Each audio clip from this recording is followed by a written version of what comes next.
Tem mais um cenário importante que a gente quer trazer aqui para você que está com a gente ao vivo na CNN Brasil, é falar do agro. O agronegócio, esse setor da sociedade tão importante, né, para a nossa economia nacional, para a nossa negociação internacional com outros países. O agronegócio brasileiro deve sentir o aumento dos custos de produção e ter uma margem de lucro menor no ano que vem, segundo previsão da Confederação Nacional da Agricultura. Então, já que expusemos aqui esse assunto, vamos chamar para conversa agora o diretor técnico da CNA, o Bruno Lucchi.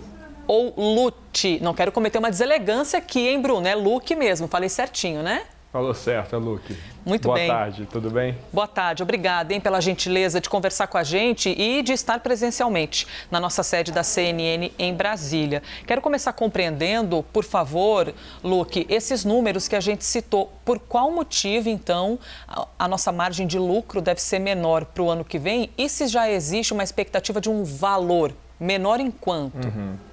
Bem, eu acho que vale de contextualizar um pouco como foi esse ano de 2022. Acho que depois de uma sequência de crescimentos robustos do agro brasileiro, né, nós crescemos 24% em 2020, mais de 8% em 2021. Então, agora em 2022, nós vamos ter um recuo de menos 4%.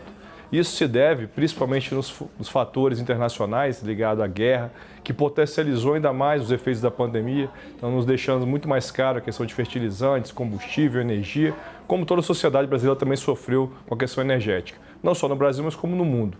De certa forma, a gente conseguiu absorver boa parte desses custos. As cadeias que você tem um ciclo mais rápido, elas já foram incorporadas no preço dos alimentos esse ano. Porém, boa parte das cadeias de commodities, né, de grãos, que representam boa parte do PIB brasileiro, elas começam a ser plantadas a partir de setembro, ganham força em outubro e terminam agora em dezembro, né, boa parte da agricultura brasileira. Então, os insumos que foram comprados para essas cadeias, eles começaram no primeiro semestre e foram até agora no final do segundo. Então, nessa situação, nós compramos fertilizantes que tiveram 100% de aumento, é o caso do cloreto de potássio, se a gente pegar de junho do ano passado a junho desse ano. O MAP e a ureia, que são outros insumos muito utilizados, aumentaram em torno de 46% a 50%. E um defensivo muito usado para dessecar a lavoura, que é o glifosato, foi mais de 225% nesse período.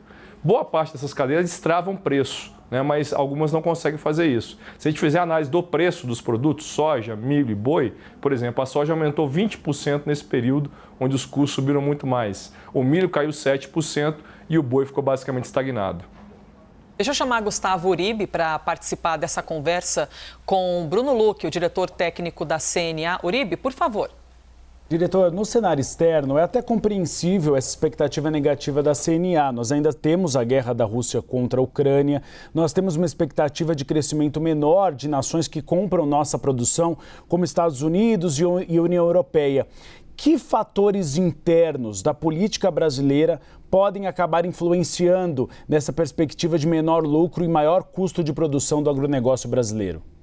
Bem, acho que são duas análises, né? Então, a do cenário externo, a gente tem que lembrar que os produtos brasileiros, eles são cotados em bolsas internacionais. Então, há uma expectativa de redução do crescimento, não de redução, de crescimento menor da economia mundial, né? Segundo os dados do FMI, ele vai crescer muito menos que vai crescer esse ano. Então, isso, de certa forma, você já reduz um pouco as cotações internacionais dos produtos que são commodities. Quando a gente fala dos produtos que são mais consumidos no Brasil, que não estão atrelados em bolsas ou em mercados internacionais, boa parte das frutas, né, o leite, né, quando a gente fala da suinocultura independente, que é mais voltada ao mercado doméstico, esses produtos a gente imagina o quê? Que de acordo com as projeções do Focus, o crescimento da economia para o próximo ano está em torno de 0,8%, ou seja, quase uma estagnação, né, o crescimento muito pequeno da economia brasileira. Então você não vai ter uma agregação de consumo muito maior. Você tem os produtos básicos que mantêm, vamos dizer assim, o consumo normal, porém a expectativa de produção para o próximo ano é muito elevada. A safra brasileira é estimada em crescer 15%. Pela primeira vez a gente vai chegar a 300 milhões de toneladas. A última foi 270. Né? Então, da mesma forma, o consumo de proteínas, ou a produção de proteínas como bovinas, o leite, carne de aves e suínos, também tem projeções de crescer acima de 3%. Então, você aumenta a oferta do produto e, do lado do consumo, você tem aí uma estagnação, de acordo com o Boletim Focus, um crescimento apenas de 0,8%.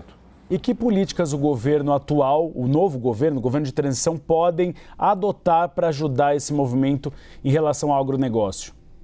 Acho que todas as políticas de desenvolvimento econômico do país.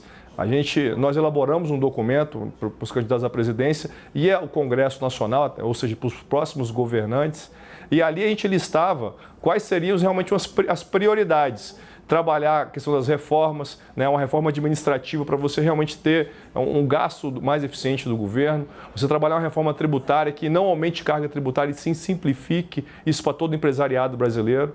E os próprios programas de fomento os programas sociais, eles têm que ser programas transitórios, onde eles vão inserir essas famílias no mercado através de capacitação, de oportunidade de emprego, enfim. Então, acho que são questões que são boas para o Brasil, de certa forma, também são boas para o agro. Chamo Basília Rodrigues agora. Temos Basília para participar da conversa também. Pronto. Basília, por favor. Tudo bem, diretor Bruno Lucchi. Eu gostaria de saber o que já mudou ou não para o agro com essa troca, né, de comando do país. A gente vê que o governo de Jair Bolsonaro tem ficado mais isolado, evitado pelo menos o palanque público, enquanto o governo de Lula, que em tese só começa dia 1º de janeiro, já colocou aí todos os seus articuladores em diversas áreas de governo para trabalhar, agir, pegar dados e vende a ideia de que o Brasil já está sendo percebido lá fora de uma maneira diferente, que futuros acordos comerciais estão mais garantidos devido à troca de perspectiva de governo, né? Na avaliação do senhor como um homem do agro, já sente alguma mudança para o agronegócio com a troca de governo de Bolsonaro para Lula ou também não é tanto assim? Na verdade, a gente vai precisar das ações assim que o governo assumir, para ter realmente a convicção de o que está mudando, né? Então, até o momento, a gente não tem qualquer proposta realmente efetiva do governo para o setor agropecuário, né, para os acordos comerciais, quais serão priorizados. A gente tem, nesse momento, uma discussão com a União Europeia, né, de uma maior pressão em cima da produção de alimentos, né, onde eles criam normas, inclusive, que diferem da legislação brasileira. Então, é do nosso interesse saber também como essas discussões serão conduzidas. Porém, o que nós tivemos até o momento, né, até pegando aí o resultado da COP, falando da questão internacional, que foi a última ação que o agro participou de forma efetiva, eu acho que a participação foi muito boa no sentido de mostrar aquilo que o Brasil pode trazer de benefício para o mundo. Né? O Prêmio Mundial da Paz esteve lá e disse que o agronegócio brasileiro é referência na produção sustentável. Né? E, além disso, as discussões ligadas à energia limpa, que também boa parte oriunda do agro brasileiro, ficaram em evidência. Então, acho que tem uma base muito boa. Sabendo conduzir, né, e dar prosseguimento pragmático a esses pontos, nós temos certeza que o agro vai seguir auxiliando o Brasil a seguir na linha do crescimento. Em outras palavras, o senhor vê que esses efeitos positivos ainda estão no campo das ideias, né? Concretamente falando, ainda não tem um acordo, ainda não tem uma promessa mais efetiva, por exemplo, de mais fertilizantes para cá. Queria que o senhor pudesse esmiuçar isso. A gente já tem terminado aí 2, 3 meses de transição de governo e muito se fala que, olha, já está mudando. Lá fora, a gente está conversando com embaixadores, com investidores e já está trazendo novidades para o Brasil. O que vocês acham que vai acontecer a partir de 2023? Na verdade, a gente precisa dessa standardização mais clara, né? Que pese a conversa, não tem nada de efetivo. Da mesma forma, as propostas para o mercado doméstico. A gente fala muito do agro externamente, mas boa parte da produção brasileira fica no Brasil.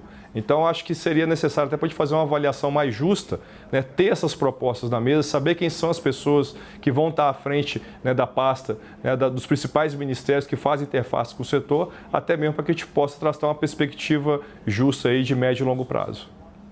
Muito bem, conversamos com o Bruno Lucchi, diretor técnico da Confederação Nacional da Agricultura. Agradeço mais uma vez, diretor, a gentileza da entrevista, viu, por ter estado em nosso estúdio em Brasília.